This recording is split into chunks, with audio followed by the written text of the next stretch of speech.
partir aux législatives pour le projet Savoie. Et tu nous as exposé, donc peut-être que tu peux nous redire un petit peu les pourtours de ton projet. Peut-être que tu l'as exposé l'autre fois en assemblée. Et puis après, on pourra commencer à discuter et débattre un petit peu de tout ça ensemble, sans être dans un exposé. Alors, c'est pas mon projet, c'est notre projet à nous qu'on porte depuis longtemps. Pour ma part, ça fait 12 ans déjà que j'ai rejoint le clan des Savoisiens, quand j'ai commencé à pouvoir avoir accès à mon histoire.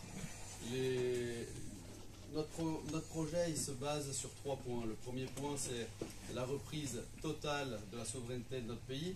Le premier point. Le deuxième point, ça va être de redonner l'administration de ce pays aux citoyens. Et c'est là que justement le lien s'est fait aux assemblées citoyennes, parce que notre but, c'est de recréer ce qui fonctionnait déjà en Savoie, les assemblées citoyennes, et redonner le pouvoir à la commune. Voilà, de faire un système inversé à la République. Et le troisième point, c'est de retravailler sur une constitution qui sera en accord total avec les droits fondamentaux de l'homme. Voilà. Donc c'est là-dessus qu'on a échangé. On s'est rencontrés aux manifestations justement contre les mesures dictatoriales et pour la liberté à Annecy. Et en échangeant, on s'est rendu compte qu'on avait un penchant commun pour la démocratie communale. Et c'est pour ça que l'idée est venue de faire un rapprochement et de proposer notre projet aux assemblées. Du coup, est-ce que tu peux nous dire, enfin moi, alors peut-être que maintenant il faut qu'on rentre dans une forme de débat beaucoup plus ouvert, mais la stratégie, peut-être exposer le projet, mais la stratégie législative, si tu fais un 10% ou voilà, c'est quoi l'enjeu de faire 5, 10, 15%? Est-ce que ça, si tu es élu, tu fais quoi? Enfin, comment tout ça s'élabore? Alors, le but, c'est justement de profiter de cette échéance électorale pour se réexercer à la démocratie locale. Donc c'est pour ça qu'on a créé une assemblée citoyenne locale de la 2e circonscription, où chaque citoyen pourra faire partie du projet. Voilà. Déjà en amont, pour tout ce qui est campagne et communication.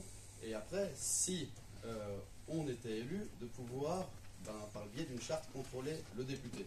C'est-à-dire qu'on est prêt à s'engager à tous les niveaux et de respecter totalement nos engagements envers l'Assemblée. C'est-à-dire qu'on veut bien accepter de pouvoir être déchu si on ne tenait pas nos engagements. Première des choses sur lesquelles on souhaite s'engager. La deuxième des choses, c'est que l'Assemblée puisse légiférer par le biais de rétribution à l'Assemblée sur le salaire du député, par exemple. On souhaite aussi, bien entendu, que toutes les votations du député soient décidées en Assemblée citoyenne. Donc voilà, le but n'est pas de prendre la parole des citoyens qui pourraient élire le député, mais vraiment être un transmetteur de messages et de porter cette parole à l'Assemblée nationale.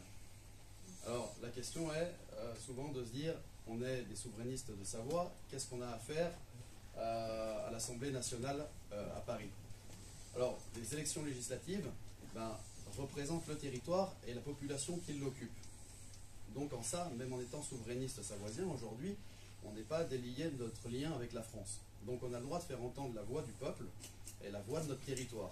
Donc c'est en ça que nous avons une légitimité, nous, pour aller parler en votre nom à Paris, même si on sera essentiellement souverainiste et essentiellement, comme Saint-François de Sales, savoisien. Alors, question, débat, moi je propose qu'on avance. Alors, merci pour cette présentation.